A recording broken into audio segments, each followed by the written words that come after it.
You've got a dream, a goal, something deep down clawing at your insides. But every time it gets tough, you whisper some weak excuse to yourself and back down. You say you're tired. You say you're not ready. You say it's too late. Let me tell you something. Those are lies. Lies you've chosen to believe because it's easier than facing the truth. And the truth is, you are soft. You've let your excuses become your identity. You've let comfort cage you. Every time life pushed back, you gave it ground. You let fear walk you home. And you made peace with failure and called it fate. But guess what? Nobody cares. Nobody's coming to save you. That fight you're running from, it's still waiting for you. And it will keep waiting until you stop hiding behind your excuses and start swinging. You want change? Then destroy your excuses. Take a sledgehammer to your limitations. Get brutal with your laziness. Your mind has to go to war before your body ever sees victory. You can't negotiate with weakness. You kill it. You confront every reason why you quit and burn it and stop blaming your past. Stop asking for motivation. Get uncomfortable on purpose. Your growth lives in the pain you avoid. You want to be someone worth respecting? Start doing the things nobody wants to do consistently with zero applause in silence when no one's watching. Excuses are seductive because they let you escape responsibility. But freedom is earned through suffering. You think champions were handed their greatness? No.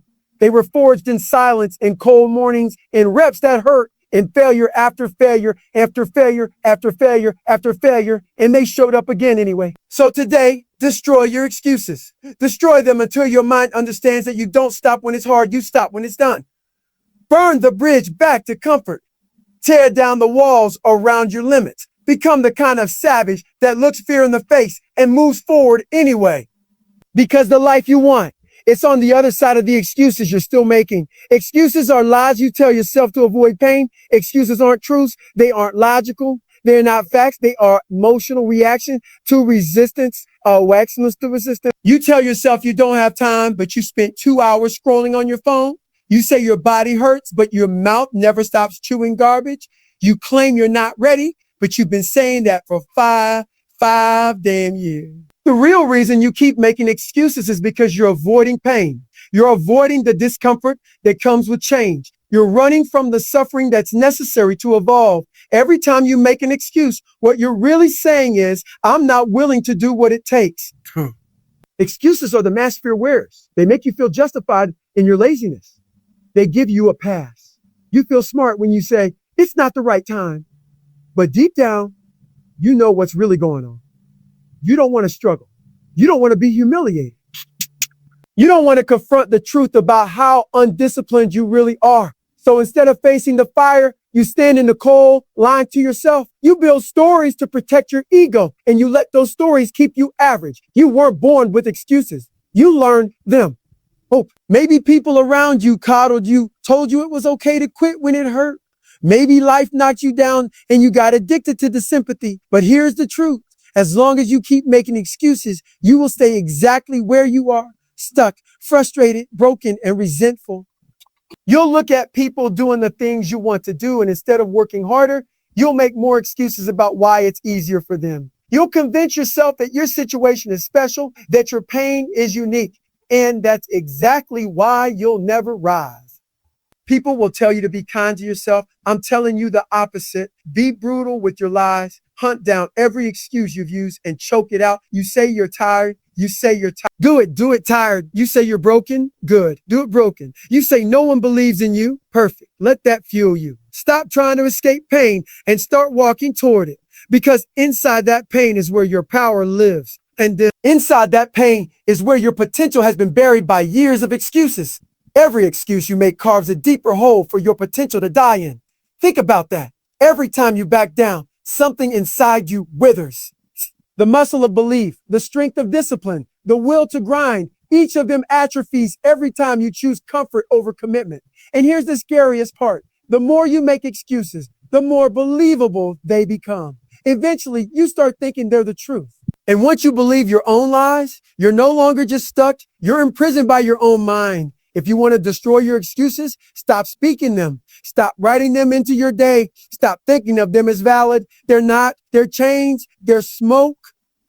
They're the soft voice that keeps you weak. And the only way to kill them is to act in direct opposition. Every time an excuse shows up, you do the opposite. Your body says to rest, you move. Your mind says to quit, you double the effort.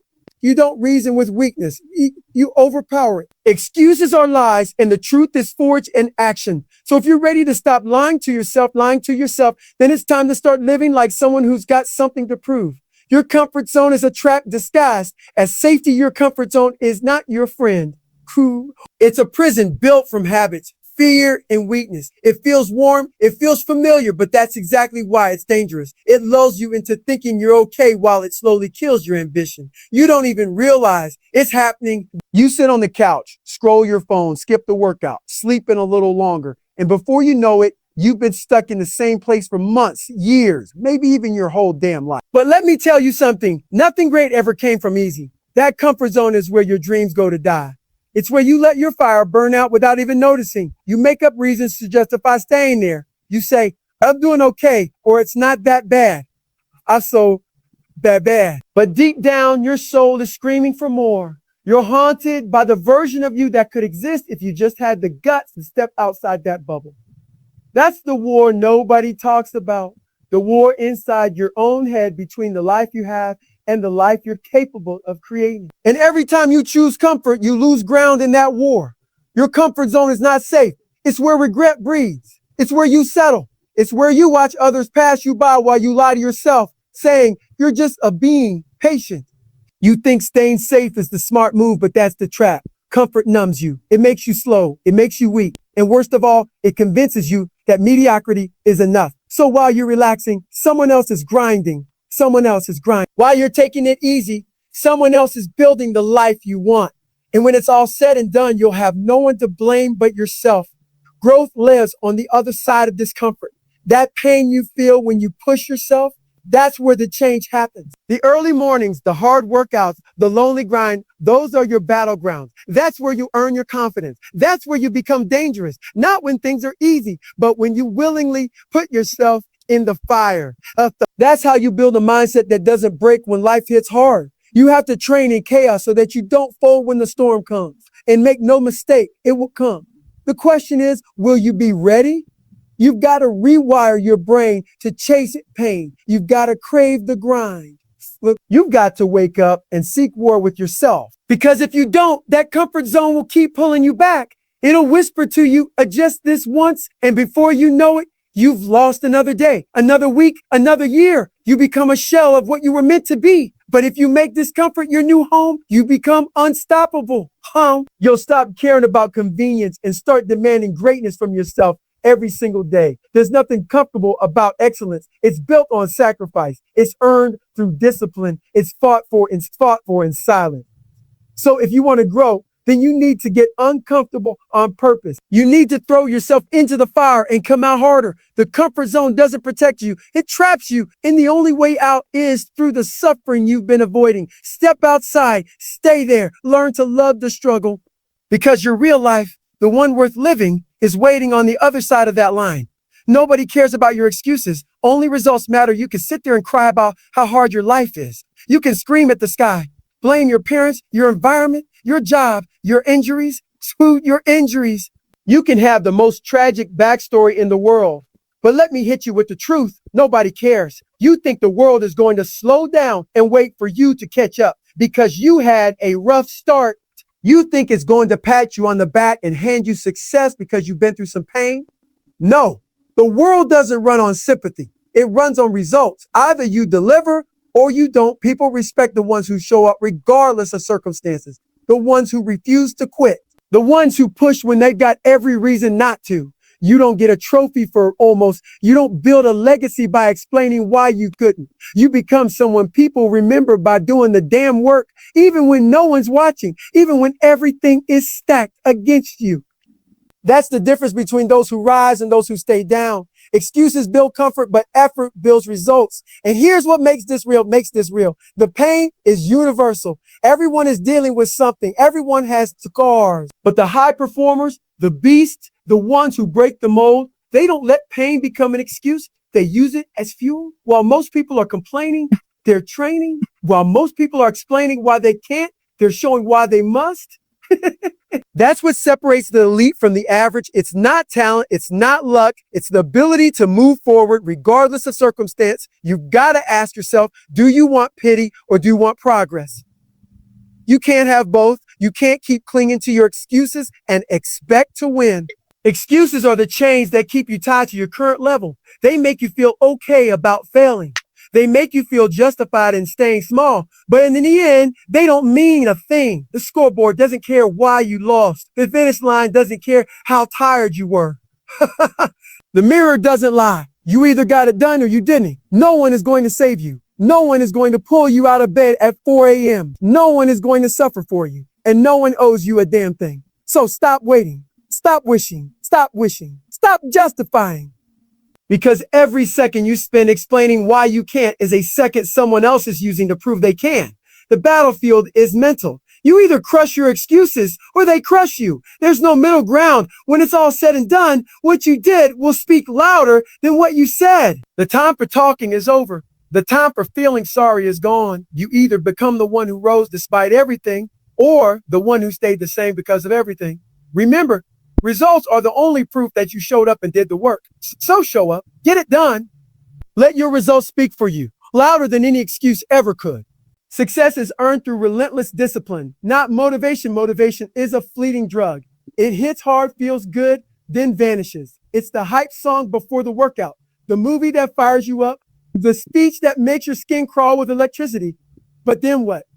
What happens when the feeling wears off? What happens the next morning when you're sore, tired, cold, and nobody's watching? That's where most people fold. That's where the dream died because they were chasing a feeling instead of building a habit. Success has nothing to do with being motivated. It has everything to do with being disciplined. Discipline doesn't care how you feel. Discipline shows up regardless. It's not emotional. It doesn't take sick days. It doesn't check the weather. It doesn't ask if you're in the mood.